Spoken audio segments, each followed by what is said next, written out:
Assalamualaikum warahmatullahi wabarakatuh. Selamat pagi. Selamat hari Kamis 26 Agustus 2021. Hari ini kita berjumpa lagi untuk sama-sama belajar tematik di tema 1. Semoga anak-anak ibu tidak merasa bosan ya untuk menyaksikan video yang sudah ibu siapkan ini. Dan kita juga harus selalu semangat untuk bisa menjadi anak yang rajin belajar. Kenapa sih kita harus belajar? Karena banyak sekali hal yang belum kita ketahui, sehingga kita harus terus menjadi anak yang semangat belajar. Nah, ada istilahnya belajar sepanjang hayat. Jadi, kalau mau belajar jangan cuma di usia sekolah saja, bahkan sampai tua pun kita harus tetap belajar. Nah, semangat ya. Kita masih mempelajari tema 1, selamatkan makhluk hidup. Kali ini sudah memasuki subtema 2, ayo selamatkan hewan dan tumbuhan pada pembelajaran 1, muatan IPA dan IPS. Nah, ayo selamatkan hewan dan tumbuhan. Bagaimana cara kita menyelamatkan hewan dan tumbuhan dan mengapa mereka harus diselamatkan? Hari ini akan kita bahas alasannya. Tapi sebelumnya, siapkan dulu alat tulis dan bukunya. Dan jangan lupa untuk berdoa sebelum belajar. Materi hari ini itu ditemukan di LKS halaman 58 sampai dengan 64. Nah, bisa sambil dibuka juga. Baik, kalau sudah berdoa, kita mulai saja ya. Bismillahirrahmanirrahim.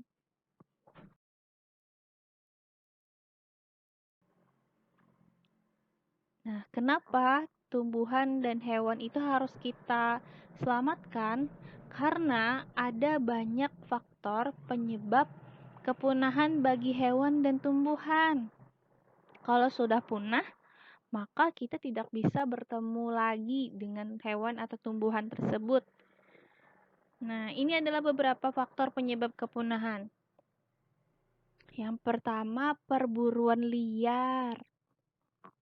Kalau perburuan liar ini biasanya ditujukan untuk hewan karena harus berburu, harus dikejar. Nah, kemudian yang kedua, penebangan hutan secara liar.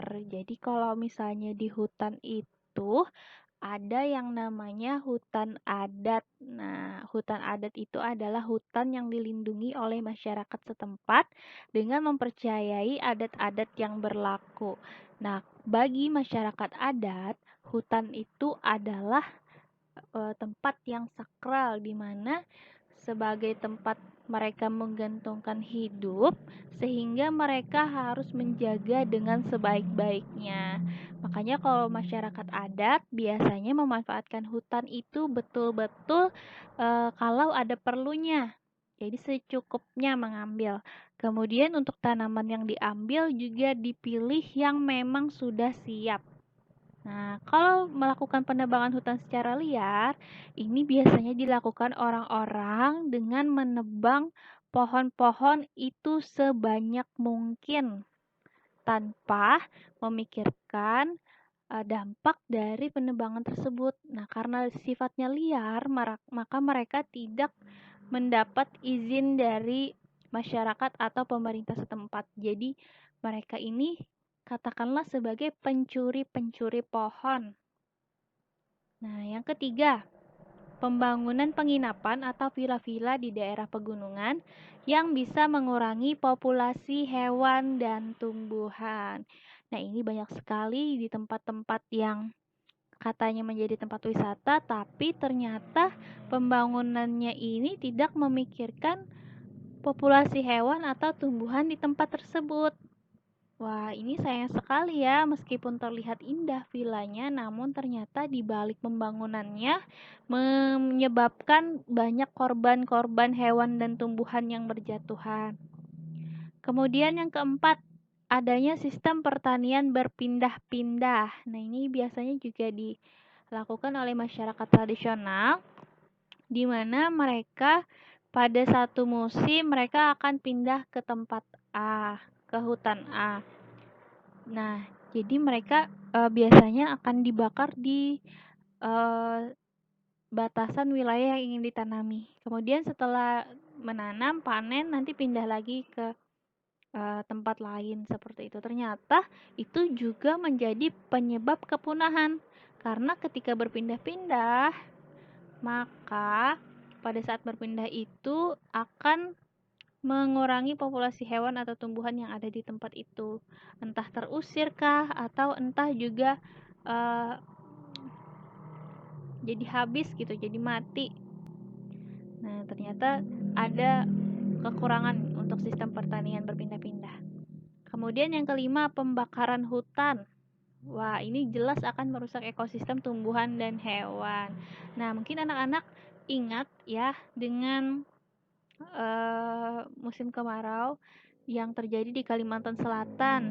Wah, itu sempat juga terjadi banyak titik api terutama di hutan-hutan. Nah, yang kasihan itu adalah hewan-hewan yang berada di dalamnya karena mereka tidak sempat untuk menyelamatkan diri sehingga terpanggang dan mati. Gitu ya.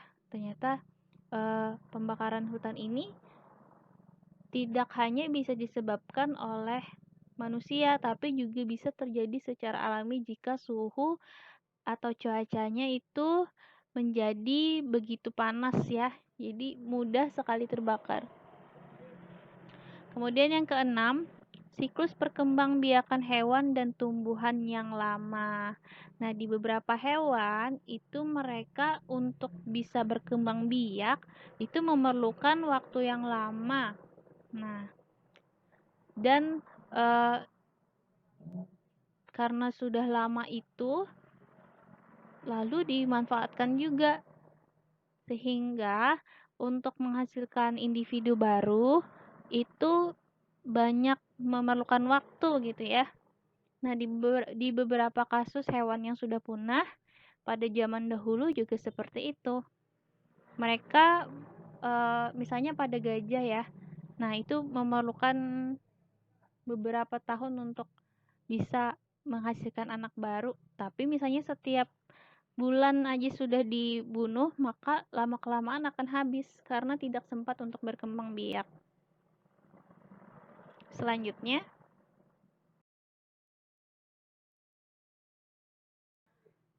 apa yang dapat kita lakukan untuk melestarikan hewan dan tumbuhan? Apa ya? Nah, kita cari tahu. 1. Tidak menebang pohon sembarangan, terutama pohon di hutan. Wah, jadi pilih yang benar-benar usianya sudah cukup, kemudian untuk mengambilnya secukupnya saja. Yang kedua, melakukan reboisasi. Nah, ini bisa juga berhubungan dengan yang nomor 1. Habis ditebang, dilakukan reboisasi atau penghijauan. Habis ditebang, ditanam kembali bibitnya yang kecil, sehingga nanti bisa menghasilkan keturunan selanjutnya. Bisa ditunggu pohonnya selanjutnya. Kalau ditebang saja terus ditinggalkan, maka lama-kelamaan akan habis kalau sistemnya seperti itu. Yang ketiga, tidak melakukan perburuan liar. Nah, ini jelas ya. Nah, ini untuk anak-anak ibu yang sering berburu burung, kemudian hewan-hewan kecil lainnya. Nah, itu lama-kelamaan juga akan menimbulkan kepunahan. Kalau misalnya terlalu sering ya di daerah itu, maka akan sedikit hewan yang diburu tadi akhirnya. Yang keempat, melakukan penangkaran hewan. Nah, ini ada nih di pulau mana ya, Ibu lupa. Jadi untuk mengamankan populasi dari hewan penyu ada di suatu pulau, dibuatlah penangkaran hewan. Nah, kadang kalau misalnya penyu itu kan dia beranak, bertelurnya hanya di satu tempat. Jadi nanti dia akan kembali lagi.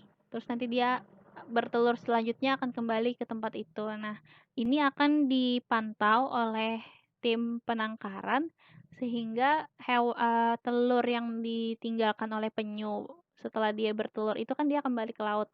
Nah, para tim penangkar itu mencoba untuk menyelamatkan telur-telur tersebut dari perburuan liar juga nih, karena banyak sekali orang yang mengincar telur penyu. Padahal populasi penyu yang ada di Indonesia itu juga sudah mengkhawatirkan, sehingga perlu adanya tim penangkaran untuk menyelamatkan telur-telurnya, kemudian ditetaskan, dan setelah dirasa cukup besar, anak-anak penyu tadi akan dirilis atau dilepaskan ke laut kembali. Yang kelima, menghukum pelaku perburuan liar dan penebangan liar. Nah, anak-anak ibu, kalau misalnya lihat ada pelaku perburuan liar dan penebangan liar, jangan menghukum sendiri ya. Itu perlu dilaporkan ke pihak-pihak yang terkait ya. Jadi jangan turun sendiri.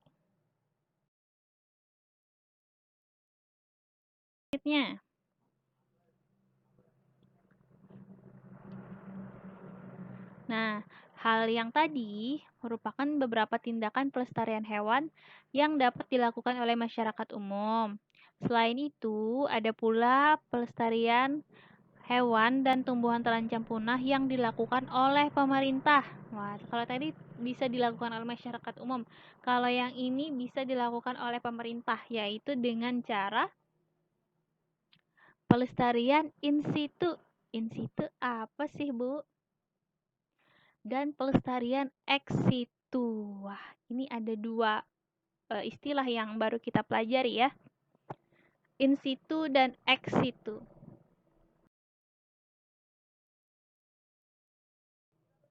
Nah, ini pembahasannya pelestarian hewan dan tumbuhan secara in situ dan ex situ. Yang pertama, in situ. Dilakukan di tempat asli atau habitat asli hewan atau tumbuhan tersebut berada. Jadi kalau misalnya seperti badak di ujung kulon ya, karena dia tempat aslinya di situ, maka dilestarikan di situ juga, sehingga yang membedakan di sini ada in dan ex. Kalau in itu di dalam, kalau ex itu di luar. Jadi kalau in artinya dilestarikan atau dijaga habitat aslinya di tempat aslinya juga, nggak dibawa keluar rumahnya, tetap di daerah rumahnya situ. Contohnya hutan lindung, suaka marga satwa, cagar alam, dan taman nasional. Nah, ini ada beberapa jenis dari tempat-tempat in situ. Dan ini berbeda ya, ada yang fokusnya untuk melindungi hutan, ada yang fokusnya untuk melindungi satwa-satwa, ada yang sifatnya untuk melindungi alamnya, dan kemudian ada taman nasional. Nah, ini bisa dicari perbedaannya apa antara hutan lindung, suaka marga satwa, cagar alam, dan taman nasional. Kemudian yang kedua, pelestarian ex situ dilakukan di luar tempat tinggal asli atau habitat asli hewan dan tumbuhan tersebut. Jadi dibawa ke tempat di luar habitat asli untuk dilestarikan.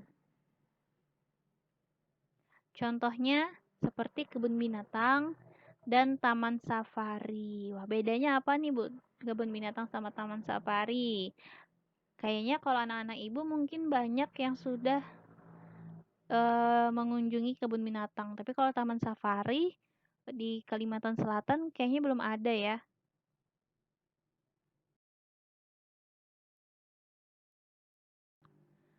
Contoh pelestarian in situ.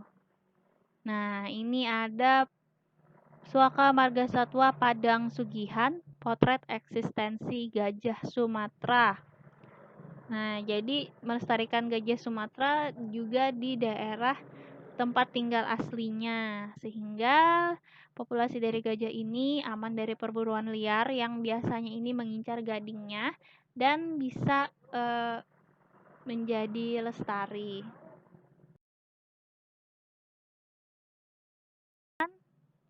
Contoh pelestarian in situ. Nih, contohnya cagar alam Gebugan. Ini di mana ya? Nggak kelihatan nih.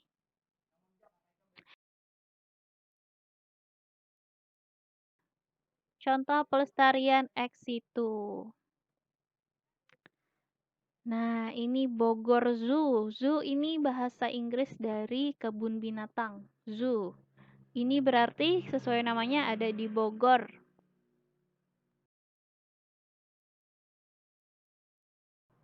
Nah, kalau yang ini Taman Safari. Nah, kalau kita lihat di sini ada hewan yang memakai mobil. Jadi kalau kebun binatang itu kita yang berjalan mendatangi kandang-kandang dari binatang yang ada di situ. Tapi kalau taman safari itu kita bisa sambil berkeliling menggunakan mobil.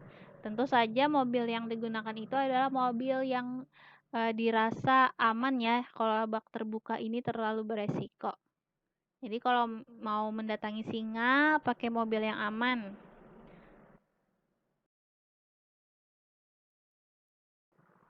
Selanjutnya perhatikan dua gambar berikut. Nah, ini ada hutan-hutan dan ada perkotaan. Ada apa dengan dua gambar yang berbeda ini? Wah, ternyata tugas. Berdasarkan gambar di atas tadi, jawablah pertanyaan berikut. 1. Apa yang terjadi dengan hutan tersebut apabila dijadikan perkotaan? 2. Bagaimana dengan nasib hewan-hewan yang hidup di hutan? 3. Di mana hewan-hewan tersebut akan tinggal jika hutan telah musnah? 4. Bagaimana pengaruhnya terhadap kehidupan manusia jika seluruh pohon dan semua hutan di bumi habis? Wah, ada pertanyaan nih yang bisa anak-anak jawab untuk menambah pengetahuan kita.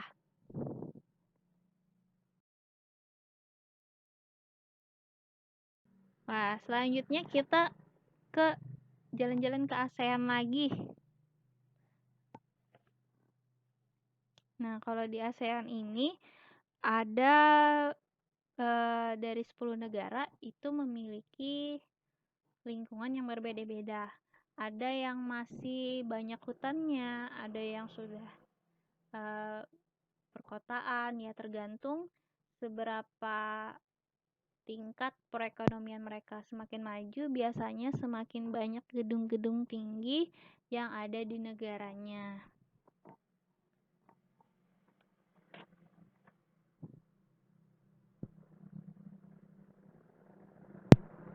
Nah, meski terletak di suatu kawasan yang berdekatan, namun negara-negara ASEAN memiliki karakteristik politik yang berbeda-beda. Sistem politik berkaitan dengan pemerintahan negara itu sendiri. Wah, jadi kita akan membahas tentang sistem pemerintahannya. Kemudian sekilas kondisi politik negara-negara ASEAN. Nah, ini yang pertama ada Indonesia. Untuk materi ini bisa anak-anak baca sendiri di LKS ya. Ada di halaman 61 sampai dengan 64. Nah, ini ada bermacam-macam negara, ada 10 negara yang akan membahas kepala negaranya sekarang siapa, kemudian ibu kotanya apa, bahasa nasionalnya apa, mata uangnya apa, luas wilayahnya berapa, jumlah penduduknya berapa, hari kemerdekaannya, dan juga lagu nasionalnya. Nah, kalau di Indonesia ini adanya kepala negara.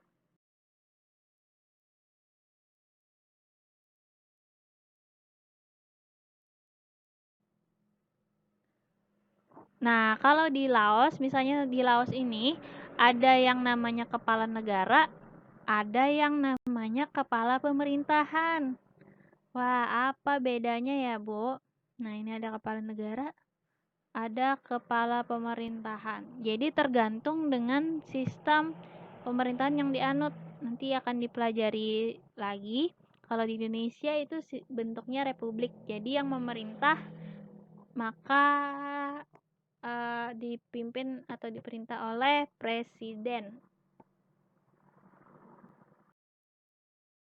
Bagi negara yang menganut sistem pemerintahan tertentu, seperti Indonesia, dia cuma punya kepala negara. Artinya, kepala negara ini memiliki kewenangan untuk mengatur segala hal dalam suatu negara. Namun, jika dalam suatu negara itu ada kepala negara dan kepala pemerintahan, maka kepala negara itu hanya menjadi simbol pemersatu suatu negara saja. Nah, kalau misalnya ada kepala pemerintahan, maka kepala pemerintahan inilah yang memiliki kewenangan untuk mengatur pemerintahan suatu negara. Jadi, kalau kepala negara saja, maka kepala negara yang berhak mengatur semuanya. Tapi kalau di negara lain yang ada kepala negara dan kepala pemerintahan, maka kepala negara hanya sebagai simbol dan kepala pemerintahan yang memegang suatu. Nah, Malaysia juga punya kepala negara, punya kepala pemerintahan.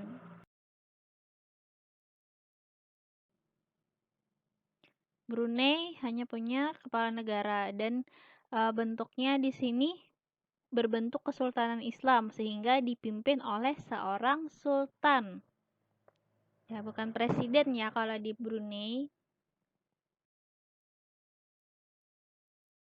Kamboja juga punya kepala negara dan kepala pemerintahan.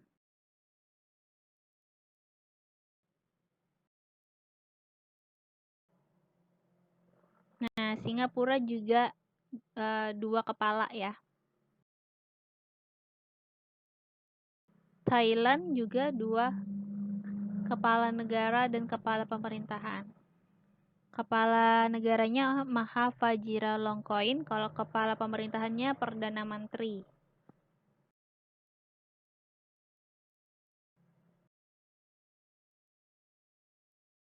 Itu tadi pembahasan kita hari ini. Semoga anak-anak ibu tidak bosan ya menyimak video yang ibu sampaikan dan selalu semangat meskipun belajar dari rumah. Semoga anak-anak ibu menjadi anak-anak yang pandai dan yang paling penting untuk saat ini selalu mendapat kesehatan dan keamanan di rumah masing-masing. Ya, dari apa yang ibu sampaikan tadi, kalau misalnya ada pertanyaan, silahkan sampaikan saja di grup. Ibu akan sangat senang kalau ada yang bertanya di grup ya, jadi bisa kita bahas sama-sama. Dan terima kasih juga untuk yang telah merespon di grup. Ibu akhiri, wassalamualaikum warahmatullahi wabarakatuh.